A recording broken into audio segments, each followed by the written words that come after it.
पिछले एपिसोड में आपने देखा कि ऐश अपने थर्ड टास्क के लिए जाता है टाइप स्टेडियम में, जहां पर वो बैटल करता है 18 टाइप के पोकेमॉन ट्रेनर से। सबसे पहले वो बैटल करता है dragon type Pokemon trainer iris के साथ, जिसको वो ग्रिंजा का यूज करके डिफीट कर देता है। फिर वो बैटल करता है बग टाइप ट्रेनर एरन से, जिसको वो काफी इजीली डिफीट कर देता है। अब आता है थर्ड ट्रेनर, जो कि था फ्लिंट। ऐश फ्लिंट के 2 पोकेमॉन्स को डिफीट कर चुका था और उसका थर्ड पोकेमॉन इन्फरनेप था, जो कि ब्लेज एबिलिटी में आ गया था। अब आगे फ्लिंट के इन्फरनेप के ब्लेज एबिलिटी को देखकर ऐश फ्लिंट से पूछता है कि क्या तुम्हारे इन्फरनेप की ब्लेज एबिलिटी डिफरेंट। फ्लिंट बोलता है कि नहीं, सारी इन्फरनेप की ब्लेज एबिलिटी बिल्कुल सेम होती है। ऐश बोलता है पर मेरे इन्फरनेप की ब्लेज एबिलिटी काफी डिफरेंट है, जिसमें जाने के बाद उसके सर की आंख बढ़ जाती है, वो आउट ऑफ कंट्रोल हो जाता है, साथ में उसकी आंखें भी लाल हो जाती है और वो पहले से कहीं ज्यादा स्ट्रांग हो जाता है। फ्लिंट बोलता है कि तो तुम्हारा इन्फरनेप एक अल्फा इन्फरनेप हो सकता है। ऐश बोलता है क्या सच में? मेरे पास ऑलरेडी एक अल्फा इलेक्टिवायर है और अब मेरे पास शायद से एक अल्फा इन्फरनेप भी आ चुका है। मेरे पास 2 काफी ज्यादा रेयर पोकेमॉन्स है। फ्लिंट बोलता है कि हाँ, बट अभी हम बैटल पे ध्यान देते हैं। ऐश बोलता है ठीक है। दोनों ही पोकेमॉन्स अपने फुल पावर में थे। फ्लिंट का इन्फरनेप ब्लेज एबिलिटी में था, वहीं पर ऐश का ग्रिंजा बॉन्ड इवॉल्व था।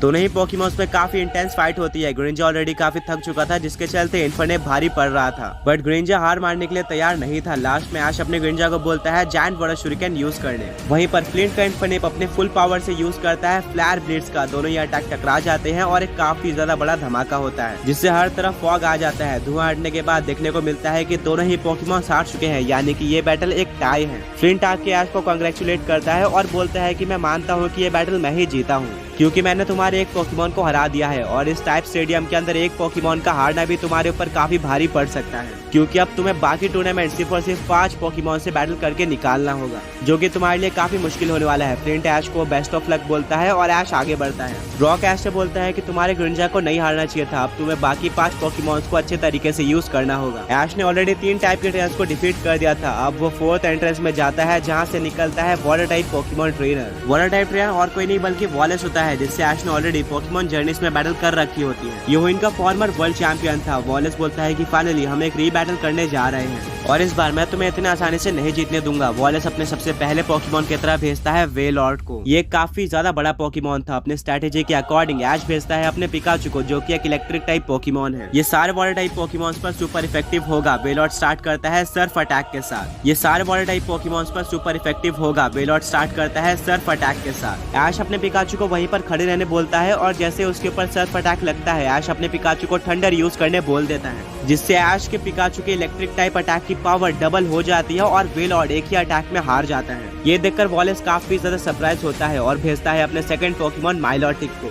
माइलोटिक के आते ही ऐश अपने पिकाचू को थंडर अटैक यूज करने बोल देता है, जिससे माइलोटिक हार जाता है। ऐश बोलता है कि वॉलेस, जितना मैंने सोचा था तुम मुझसे कहीं ज्यादा वीक निकले। तुम्हारा थर्ड पोकेमॉन कौन सा होगा? वॉलेस काफी ज्यादा घबरा चुका था। वो अपने थर्ड पोकेमॉन की तरह भेजता है गैराडोस को, जिसको वो मेगा इवॉल्व कर देता है मेगा गैराडोस में। ऐश बोलता है पिकाचू, चलो इस बैटल को खत्म करते हैं, और वो अपने पिकाचू को इलेक्ट्रो बॉल अटैक यूज करने बोलता है, जिसको गैराडोस हाइपर बीम का यूज करके खत्म कर देता है। मेगा गैराडोस वॉलेस के बाकी पोकेमॉन से काफी स्ट्रॉन्ग लग रहा होता है। ऐश अपने पिकाचू के इलेक्ट्रो वेब यूज करने बोलता है, जिसको गैराडोस डॉज करने जाता है, बट वो अटैक गैराडोस पर लग जाता है और वो जमीन पर फंस जाता है। इसका फायदा उठाते हुए ऐश अपने पिकाचू को वोल्ट टैकल अटैक यूज करने बोलता है। अब गैराडोस मूव नहीं कर पाता क्योंकि वो ट्रैप हो चुका था, जिसके चलते ये अटैक गैराडोस पर लग जाता है और उसको काफी डैमेज पड़ता है। वॉलेस अपने गैराडोस को हाइड्रो पंप अटैक यूज करने बोलता है, बट वो मूव नहीं कर पाता। वॉलेस काफी शॉक रह जाता है। ब्रॉक बोलता है कि गैराडोस अब पैरालाइज हो चुका है, तुम्हारे पास यही मौका है ऐश। ये सुनकर ऐश अपने पिकाचू को थंडर अटैक यूज करने बोल देता है और इसका यूज करके पिकाचू गैराडोस को डिफीट कर देता है, जिससे अब ऐश ने 4 टाइप के ट्रेनर्स को डिफीट कर दिया था। वॉलेस ऐश को कांग्रेचुलेशन बोलता है और बोलता है कि तुम पहले से कहीं ज्यादा स्ट्रॉन्ग हो चुके हो। भले ही मैं होइन का चैंपियन रह चुका हूँ, बट तुम्हारे आगे मैं अभी भी सीख रहा हूँ।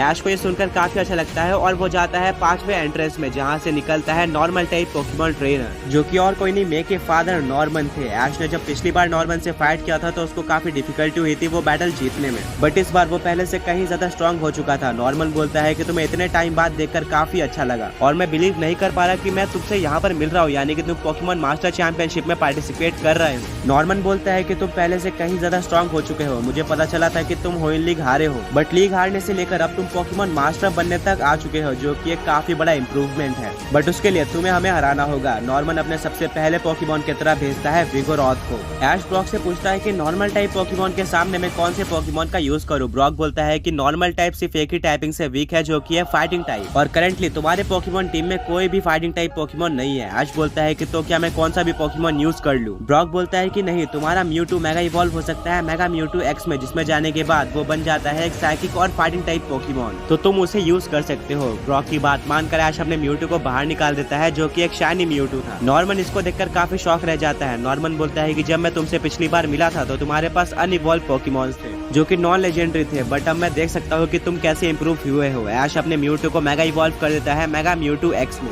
मेगा म्यूटू एक्स यूज करता है ऑरा स्फीयर अटैक का, जिसको विगोरॉथ डॉज कर लेता है। फिर वो यूज करता है स्लैश अटैक का, जिसका म्यूटू पे कोई भी डैमेज नहीं होता, और म्यूटू दोबारा से ऑरा स्फीयर का यूज करता है। इस बार यह अटैक विगोरॉथ पर लग जाता है और इससे उसको काफी ज्यादा डैमेज पड़ता है और विगोरॉथ हार जाता है। नॉर्मन अपने विगोरॉथ को वापस बुलाता है और अपने सेकंड पोकेमॉन की तरह भेजता है स्लेकॉथ को। ब्रॉक बोलता है कि नॉर्मन तो पिछले टाइम की तरह बिल्कुल सेम पोकेमॉन टीम यूज कर रहा है। ऐश बोलता है कि हाँ, और बिल्कुल पिछले बार की तरह इस बार भी मैं जीतने वाला हूँ। स्लेकॉथ यूज करता है थ्रैश अटैक का। ये काफी स्ट्रॉन्ग अटैक था, बट म्यूटू बैरियर का यूज करके इस अटैक को रोक देता है और यूज करता है ऑरा स्फीयर का, जिसको स्लेकॉथ डॉज कर लेता है। पर तभी मेगा म्यूटू एक्स एक और ऑरा स्फीयर का यूज कर देता है, और इस बार ये अटैक स्लेकॉथ पर लग जाता है, जिससे स्लेकॉथ काफी ज्यादा इजीली हार जाता है। नॉर्मन बोलता है कि अब मेरा सबसे स्ट्रॉन्ग पोकेमॉन आने वाला है। वो अपने थर्ड पोकेमॉन की तरह भेजता है स्लेकिंग को। ब्रॉक बोलता है कि इसको हराना काफी टफ होने वाला है, क्योंकि इसके बेस स्टैट टोटल 670 है, जो कि स्ट्रॉन्ग लेजेंडरी पोकेमॉन जैसे कि म्यूटू और रेक्वाजा से सिर्फ और सिर्फ 10 पॉइंट्स कम है।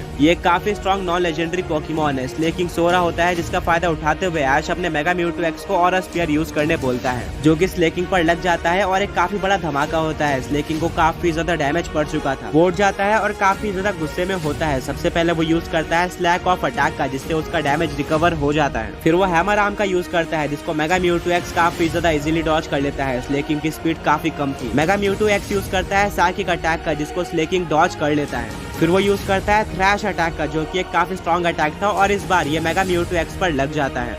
मेगा म्यूटू एक्स को डैमेज पड़ता है, और इसके बदले में म्यूटू यूज करता है साइको कट अटैक का, जिसका स्लेकिंग पर डैमेज पड़ता है। स्लेकिंग वापस से थ्रैश अटैक का यूज करता है, बट इस बार मेगा म्यूटू एक्स इसको डॉज कर लेता है और स्लेकिंग कंफ्यूज हो जाता है। ब्रॉक बोलता है कि एक बार थ्रैश अटैक को यूज करने के बाद एक पोकेमॉन लगातार उसी अटैक को यूज करते रहता है जब तक वो कंफ्यूज ना हो जाए, और बिल्कुल ऐसा ही स्लेकिंग के साथ हुआ। नॉर्मन अपने स्लेकिंग को यूज करने बोलता है हैमर आर्म अटैक, जो कि वो खुद पर ही मार लेता है और उसको काफी डैमेज पड़ता है। फिर mega Mewtwo x aura sphere का यूज करके इस बैटल को खत्म कर देता है। यानी कि अब ऐश ने टोटल 5 टाइप के पोकेमॉन ट्रेनर्स को डिफीट कर दिया था। ऐश काफी ज्यादा खुश होता है और वो मेगा म्यूटू एक्स को गले लगा लेता है, जो कि अब बेस फॉर्म में आ गया था। नॉर्मन ऐश से हाथ मिलाता है और वो बोलता है कि तुम काफी ज्यादा इंप्रूव हो चुके हो। मेरे अकॉर्डिंग तुम डेफिनेटली पोकेमॉन मास्टर बनने वाले हो। अब आगे के पोकेमॉन ट्रेनर से संभल के बैटल करना। ऐश नॉर्मन को थैंक यू बोलता है और आगे बढ़ता है।